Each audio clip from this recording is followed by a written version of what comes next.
First question. Linda and Matthew. We're at Linda and Matthew. Linda. What's the key word here? And notice one of the things that we want to develop in this course is the skill of reading CPA questions.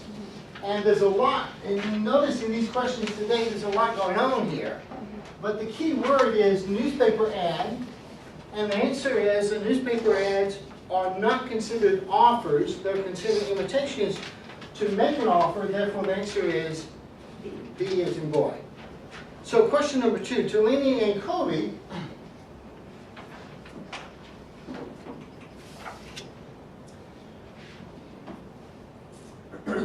I assume you read the question. Martin wrote down, offered to sell down a building for $200,000. The offer said it would expire 30 days from April 1st. Martin changed his mind, does not wish to be bound by his offer. So let's take this Tolini question by question. What about answer by answer? What about A? The offer can revoke. So that's clearly wrong because the offerer is the master of the offer and can do what he wants to. Tolini, B doesn't even make sense. The offer will not expire before the 30-day period, even if he sells the property to a third person. Kobe, if you sold the offer to a third person, obviously the offer is dead. So A and B make no sense. So Kobe, the answer either has to be C or D. But here, Kobe, look at the dates. Notice that we started on May the 1st. I'm sorry, April the 1st. We started on April the 1st, and the offer was good for 30 days. And when was the acceptance made? Acceptance was made on May the 3rd, Yes. which after the time that the offer had lapsed, therefore, Kobe, the answer is C. C. Tolini, you agree? Yes. I have a question. So Yes. what if Dow, like in D, instead he had called on the 15th, but he, for some reason, he didn't get notice of the withdrawal of the offer. What happens then? Is the offer still open? In part D, he did. Let's say that he didn't get withdrawal notice that the offer was withdrawn, and on the 15th he called back and said. So when is an offer or revocation of an offer effective? When it's received. When it's received. So therefore, in your scenario, he makes the offer. 5 days later, somebody else accepts the offer, and then 7 days later, without notice, somebody else accepts. So therefore, arguably, the person being breached contract. Does that make sense? Yeah. Why?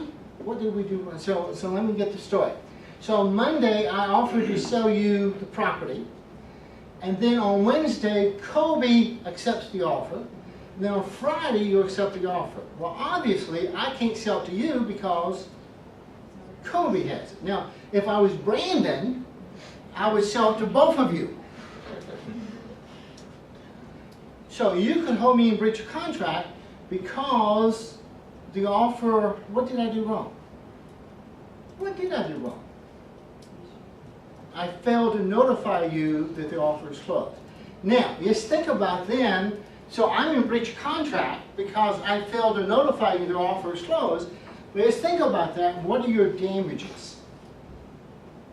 And then later, next week, we'll talk about damages. Well, how have you been hurt by this?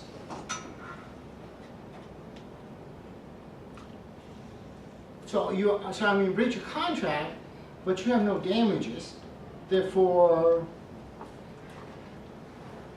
it's more of a technical breach. Now, suppose that you changed your position as a result of that. Then the question is, was your change in position reasonable or not? So technically, there's a breach. However, I think it's a really good question. I don't think the CPA exam will get into this because one of the, if you remember from legal environment, one of the things that makes legal environment interesting is that we can debate. There are no debates on the CPA exam. That is, it's black letter law. When I say black letter law, what do I mean? Do you know what I mean by black letter law? There's no gray area. It is what it is. So, of course, the real law, it has a lot of gray, but on the CPA exam, it's not. Does that make sense? Yes? Can you just revoke an offer through like a phone call? And just take, say again? Can you revoke an offer through a phone call instead, or do you have to send like a written, like if he did sell to somebody else and? I'm the master of the offer, so yes. Yes. Okay. But then the question is, does he get notice? Now, but then we get into an evidentiary question about it. He said, I said. I said I gave him notice. He says, oh, no way. Okay. So, yes. I'm kind of confused why you're in breach of contract because, like you said, it'll expire in 30 days, but we didn't pay you anything to keep it open for 30 days. No, she amended the facts. Oh. She amended the facts, and what she said is that the offer was made on Monday, and so she was asking a question about question B.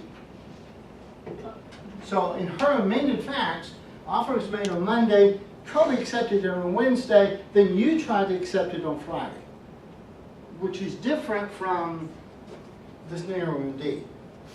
Actually, I was asking about D, but you answered B. I'm sorry. That's okay. So did I eventually answer your question? Yes. Okay, very good. Question number 3.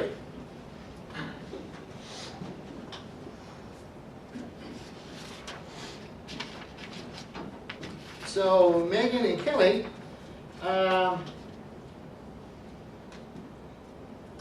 what do you say, Megan? C? C. What do you say, Kelly? Is it? Yes, it's C.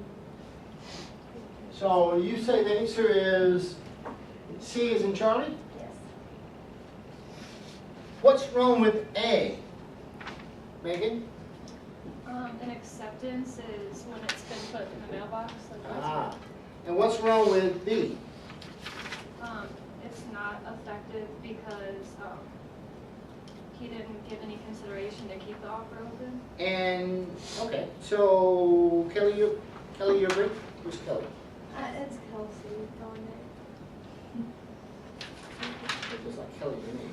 Kelsey, you agree? Yes. Okay. Question number 4.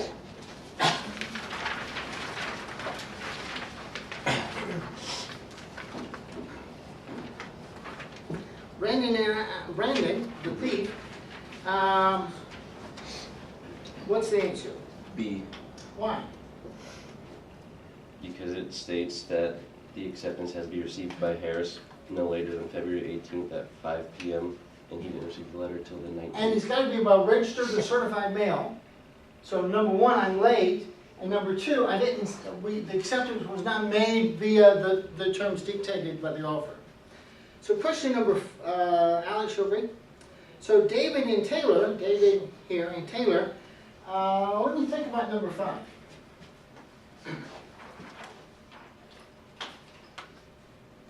So David, we have an offer, and then we have an acceptance of the offer.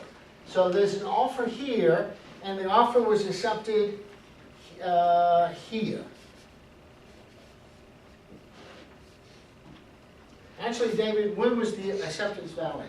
It's not relevant to the question, but when the letter was sent and when the letter was received under the mailbox rule. So I think, Taylor, the issue of number 5 is what happened on July the 15th. On July the 15th, this is what the offeree said. The price for your building seems too high. Would you consider taking $75,000? Now, legally, what happened there? Taylor, would that be a rejection and a counteroffer, or would that be simply a question? I think it was a counteroffer. What do you think, David? It was a question. Would you consider taking $75,000? Taylor, if I say to you, are you interested in buying my briefcase? In my briefcase, I have the secrets to Brandon's embezzlement. Would you consider buying it for $1,000? Have I made you an offer, or have I simply asked you a question? Question. If I say, I will offer you the briefcase for $1,000, now I made you an offer. So now, Taylor, what do you think? Would you consider taking $75,000? Is that a question or is it a counteroffer? Question. And since it's a question, that means the contract is still valid. Therefore, David, the answer is A. A is in apple. Dale, you agree? Question number 6.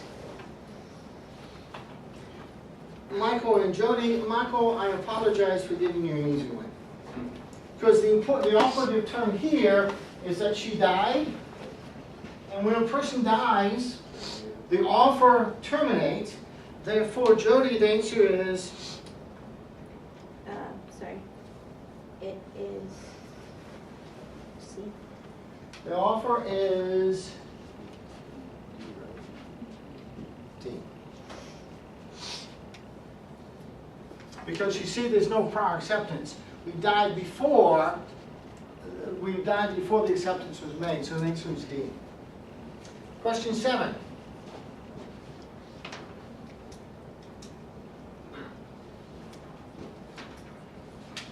Sydney, and how do you say your name? Say, speak to the camera. Bichu. Okay. So let me think about this. Let me see if I can do this through the process of elimination. Sydney, the president of Deal Corporation, wrote to Boyd offering to sell the Deal factory for $200,000. Offer was sent by Deal on June the 5th, was received by Boyd on June 9th. Offer stated it will remain open until December 20th. The offer constitutes an enforceable option. Sydney, does that terminology even make sense? No. We don't enforce options. We don't enforce contracts. We don't enforce acceptances. We enforce contracts. So A can be rejected because it makes no sense. And BU, what about C and D? C and D both deal with the UCC, and we'll talk about the UCC next week, but the UCC applies to the sale of goods, and Sydney, this is the sale of a factory, so UCC does not apply, and say again? BU. I can reject C and D because they both deal with the UCC. So even if I don't know whether the UCC applies, I can reject 2 answers that both deal with the UCC, and I know A is wrong on its face because A makes no sense. Therefore, B, the answer is B as in boy. Sydney, you agree? Yes. Question number 8. I don't think I need to talk about 8. Because 8's obvious. Isn't it? Even Brenda got 8.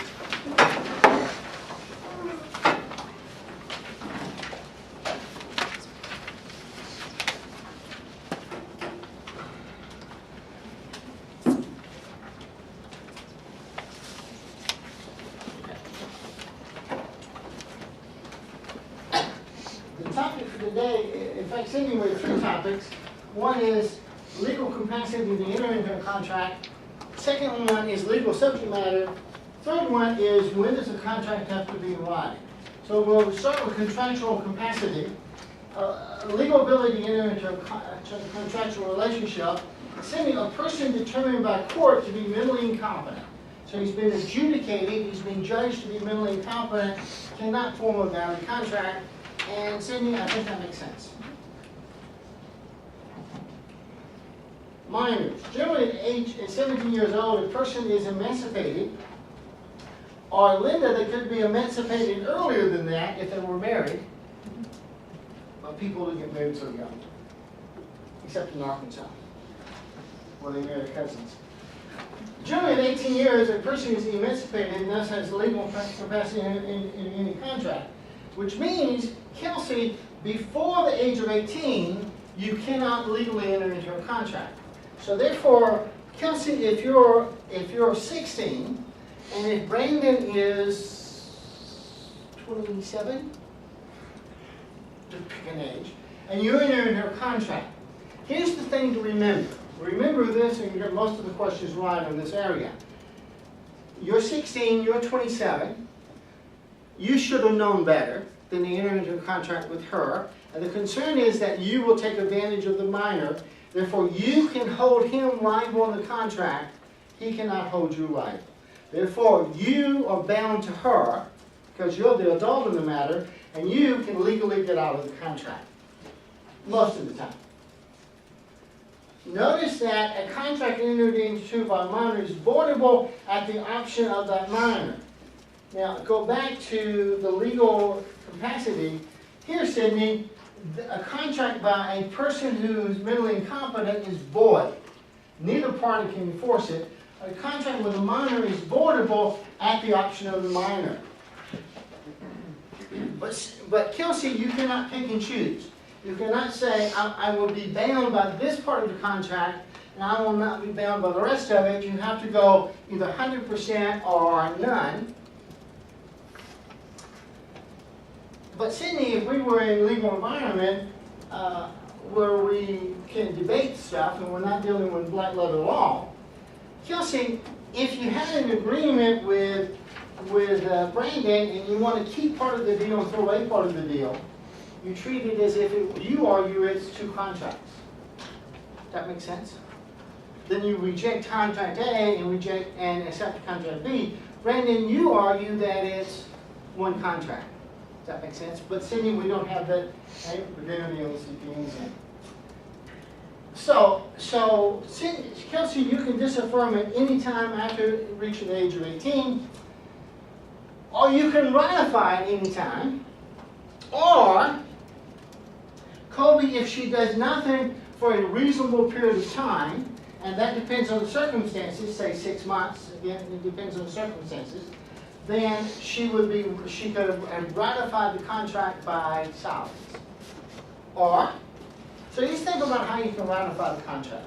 Kelsey, you could ratify the silence by doing nothing, and then time would ratify it for you. You could say, I ratify the contract. What if you do that? What if you say, I ratify the contract the day before your 18th birthday? Michael, what do you say to that? She ratifies the contract the day before her 18th birthday. That's no good because if she can't enter into a contract, she can't ratify. So what if she waits to 2 minutes after midnight on the day of her birthday? Now she can ratify. She can ratify. So you could do it by the passage of time. You could ratify passage of time. You could ratify it by speech, or you could ratify it by action. Give me an example, Brandon. Yes, suppose that she buys a car from you, and she agrees to make you monthly payments of $100. And 2 weeks after turning 18, she sends you a payment. 3 weeks later, she says, I disaffirm the contract. Got the story? Let me make sure I have the story. So she's 17. She buys a used car from you. She agrees to make monthly payments of $100. 2 weeks after turning 18, she sends you a payment. 3 weeks, a week later, she says, I disaffirm the contract. Lenny, what's the legal result here? Has she ratified by her action? What do you think? Did she ratify by her action? What action did she take? What action did you take? Paid again. You paid. Therefore, your payment constitutes ratification. Does that make sense? So she could do it either by an act, making a payment, or taking advantage of the contract, or by passage of time. So what should you have done? Said I wasn't going to pay. Just not make the payment. But that's what you get for being honest. Yes? So even if they say, like, I ratify the contract, they have to be over 18? That's right. Okay. And that makes sense because if a 17-year-old cannot enter into a contract, how can a 17-year-old ratify a contract? So you can disaffirm at any time. Okay. You can ratify only after turning 18.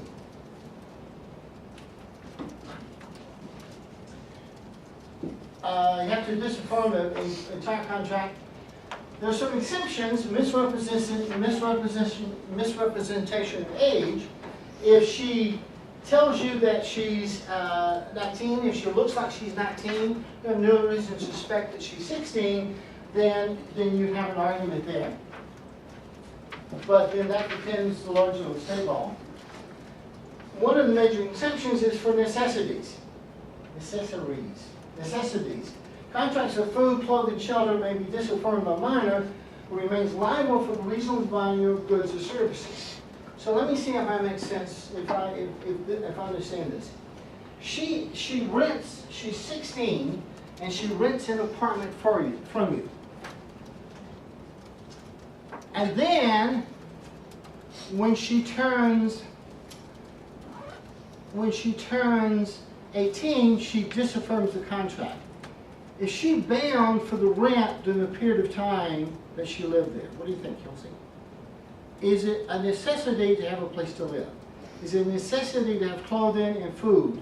Now, let's suppose, Kelsey, that you rented a place just as a hangout place or to do your illegal drug business. Then that would be different because that would not be a necessity. But if it was a place to live, why does a 16-year-old need a place to live? Can't you live with your parents? I don't know. Your parents threw you out. Okay. Probably because of the drug. Okay.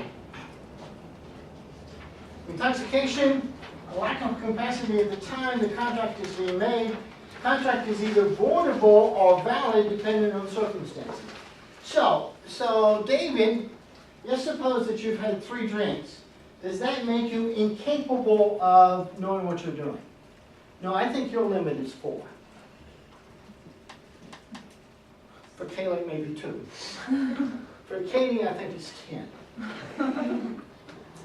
But if you were so drunk, David, that you did not know what you were doing, then you're in the same position as the minor. But you can ratify the next day after you are sober. And I think, Katie, that makes sense because a drunk doesn't know what he's doing, but the next day, when he wakes up, then he knows what he's doing. For contract, so we're done with legal capacity contract. Second topic is legality. For a contract to be enforceable, it must be formed for a legal purpose. A specific clause in the contract can be illegal, but else the contract can be enforceable. Sydney, you may remember in a legal environment, I think the test I used in your class, I had a question.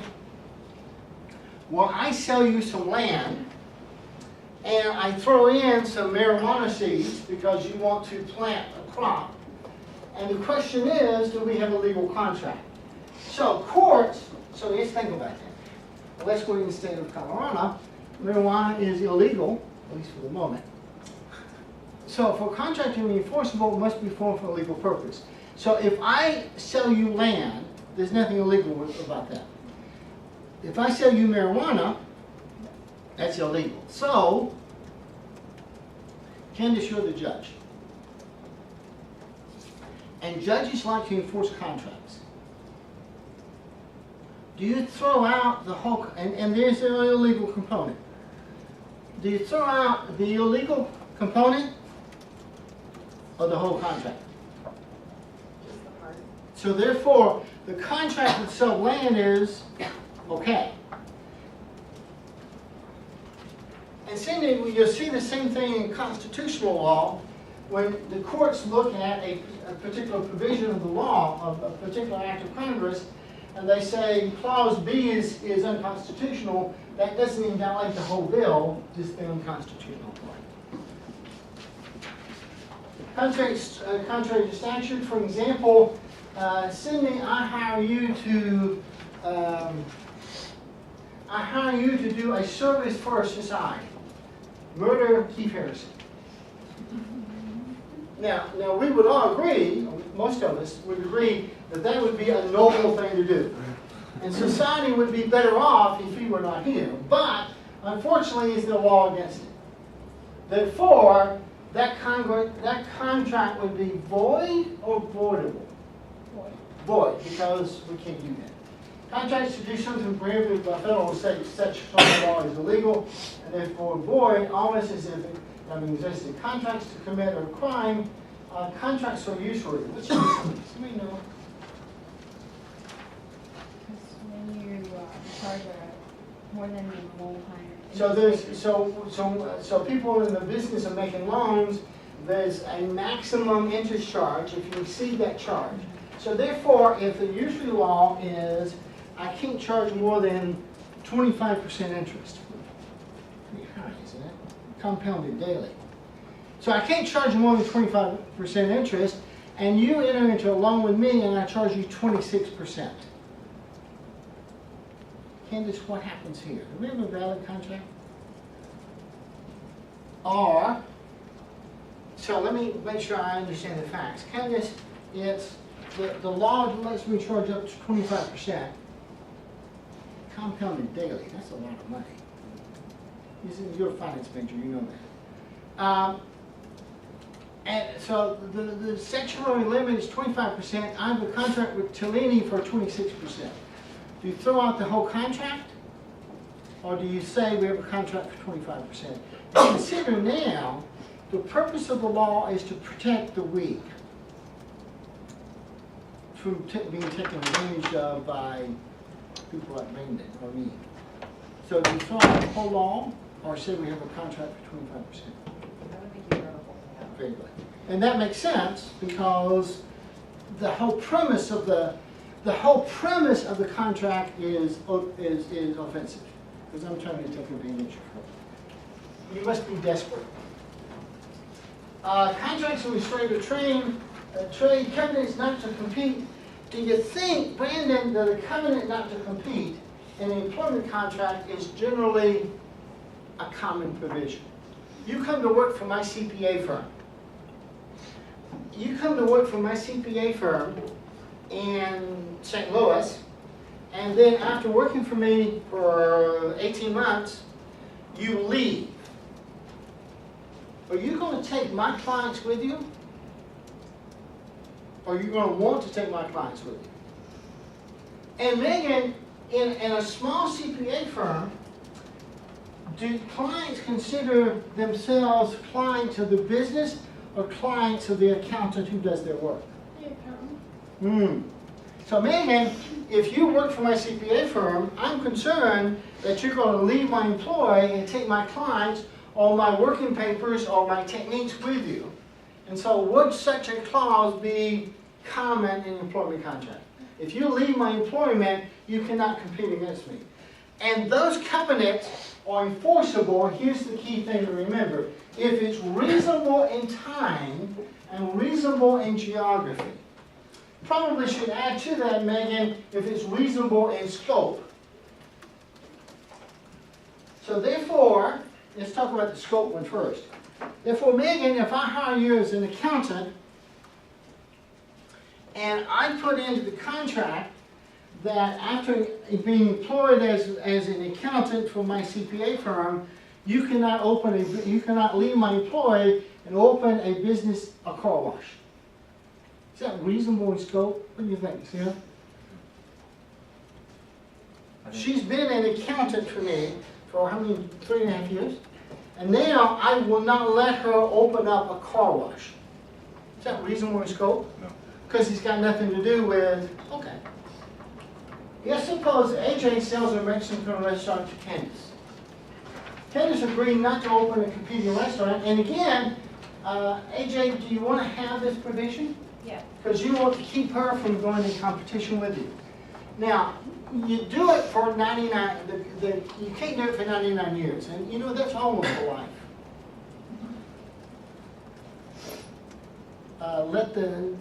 That was a joke. The mic picked up the laughter, didn't it? 99 years, reasonable? No. 6 months. Certainly that's reasonable. 5 years? Depends. That makes sense? Clearly 99 years is too long. 6 months is reasonable. 5 years, borderline. Same thing, and apparently we like Mexican restaurants. Matt sells his Mexican restaurant to Brandon. Brandon agrees not to open a competing restaurant within 10 miles. Brandon's reasonable? Yeah. Within 3,000 miles. I mean, clearly, if I have a Mexican restaurant in Kirksville and you open one up in Miami, clearly that's going to hurt my business. Reasonable? No. No. Within 100 miles. No. Michael says no. Brandon says no. What do you think, Kelsey? borderline. I think it depends. I think, Kelsey, if it was a hot dog stand, maybe not. If it was a world-class restaurant, also the location, maybe in a rural area, we can have a longer, a wider geography than say in St. Louis. But the point here is, Brandon, 10 miles is certainly reasonable, 3,000 is clearly not, 100 miles is okay.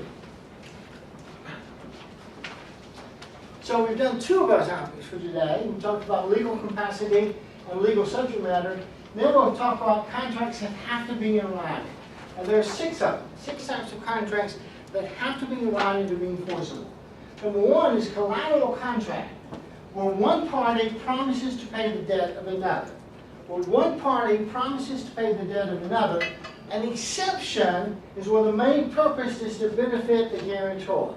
So Linda, do you remember last time when you co-signed the note for your brother David? Would that promise have to be in writing? Yes, because you're promising to be liable for the debts of another, and if you don't put that in writing, they can enforce it against you. Kobe makes and sells toys wholesale to Greg. Greg buys about half of Kobe's output. Greg's recent difficulty securing a loan alarms Kobe, who might lose a valuable customer. As such, Kobe agrees with the bank that will guarantee Craig's notes. Kobe, does your promise have to be in writing? No.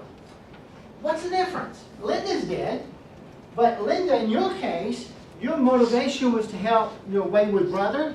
In your case, your motivation is to keep a customer afloat. So therefore, the main purpose of your guarantee is to help you. Therefore, that need not be in writing. See the difference? Number 2, contracts involving the transfer of real property. An exception when there has been partial performance or full performance. So, Talini, I orally sell you my house. Normally, that we have an oral agreement selling you my house. Normally, that would have to be in writing. However, what if you have already moved in? Then we meet the exception. So normally it would have to be in writing unless there's fulfillment. Contracts that cannot be performed within a year. Generally, courts interpret the 1-year requirement strictly. May the 1st, 2014, Alex entered a contract to work for Taylor for an indefinite period of time. Actually, eventually works for Taylor for 60 years. You must be a good employer. Does anybody work anywhere for 60 years? Harrison is entering his 59th year. He's not going to make it to 60. Taylor, does this have to be in writing? Could the contract have been performed within a year? It wasn't, but could it have been? I guess so. Therefore, does it have to be in writing?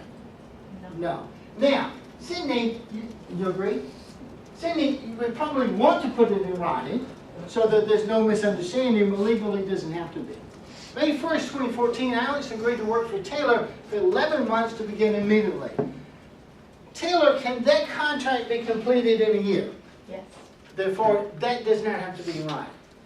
Taylor, on May 1st, 2014, Alex agrees to work for Taylor for 11 months. So it's still 11 months, right? Which is still under a year, but when does the contract start? In July, which means it won't be finished until June, which is more than a year later. Therefore, it's not the length of the contract, it's the length of time for the contract to be fulfilled. It cannot, by definition, if you start working in July, you cannot work for 11 months by the end of April. Does that contract have to be in writing? Yes. Yes. Very good. Contracts for sale of goods within the definition of the UCC. Goods are defined of more than $500. UCC defines good as tangible, movable property, and we'll devote a whole chapter to the UCC rule. Promises to pay the debt of a decedent, i.e. a dead person. Promises for marriage is a consideration. Generally, does not mean mutual promises to marry. Peter is ugly. the only way that his parents can get anybody to marry him is they promise his potential bride a $1 million payment and Linda accepts. Does Brian know this? Does that contract, Linda, have to be in writing? Yes. Why? Because marriage is consideration. Tiger is, Tiger is a very common name, right? Right. No resemblance to any person living or dead. Brandon, Tiger is rich and marries a beautiful model.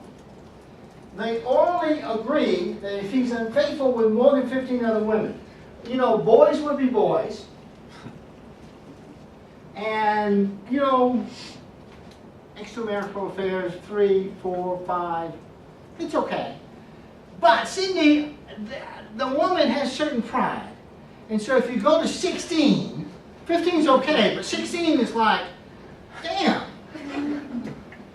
Then, Brandon, does this have to be, Brandon or Kobe, does this have to be in writing? Yes. And in fact, there's a word for this. What's it called? Prenuptial agreement. And do you think Kobe with the rich it's common?